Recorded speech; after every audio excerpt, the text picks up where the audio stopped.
Hi, everyone. I just wanted to take a couple of minutes to make a few announcements in regards to a couple of things, including pricing, pre-booking appointments, and some changes to the business hours.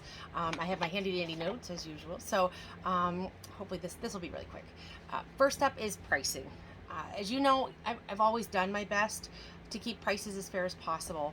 The reality is, however, that I have to make some changes to my pricing in order for me to not only continue to groom in general, but to be able to continue to groom in an environment such as the one that I am providing.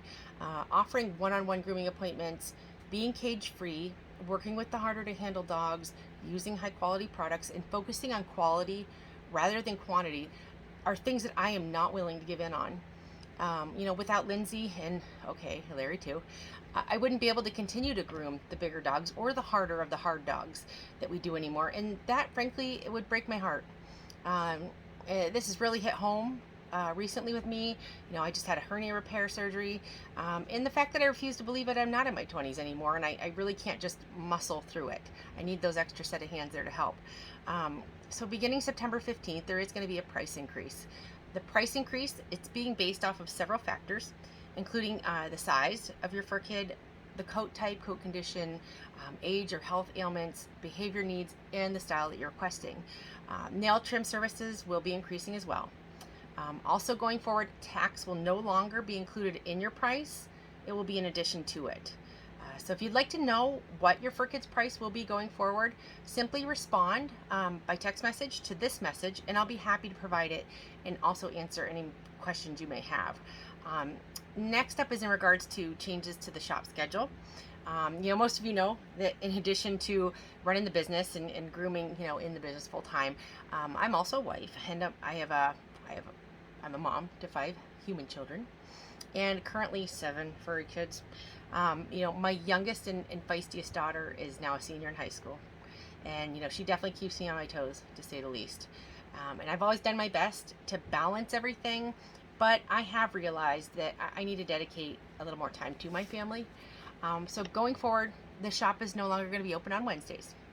I will continue to do my best to schedule your fur kids on the best day and time of day that works for you. In order to do this, I'm going to ask a favor. I'm going to go back to what I was doing pre-COVID, and I'm going to pre-book your fur kids appointments for the next year. With so many of you adding fur kids to your family, the only way I will be able to fit them in is if I streamline my schedule by pre-booking as many of you as I can to maximize and make the best use of your and my time. Otherwise, at this point, please do not assume that I will be able to take on your new fur kids grooming needs. So please, if you have specific day or time of day preference for your fur kids appointments, respond to this message with that information. I'm going to start to open up the 2023 schedule on September 15th as well. I also need to address the recent increase in no-call, no-show appointments. I, more than anyone, understand things happen from time to time and appointments get missed. It does happen. However, starting September 15th, the scheduling system that I use will begin to send text reminders 48 hours in advance of your fur kids appointment. Going forward, if you miss an appointment, a no-call, no-show fee equal to 50% of your fur kids grooming price will need to be paid before you're going to be able to book another appointment with us. I understand that these changes may not work for everyone, but in order to continue grooming in this environment and producing the quality of work that's expected from us, these changes are necessary. And I will understand if you need to find another groomer that suits your needs and your schedule better. I'm even happy to help you do that in any way that I can. My first priority will always be to treat every dog that walks through my door with kindness, love, and as much patience as it takes. I will never take the trust that these animals give us for granted, and I really am eternally grateful to all of you for trusting us with your fur kids. I look forward to seeing you guys soon.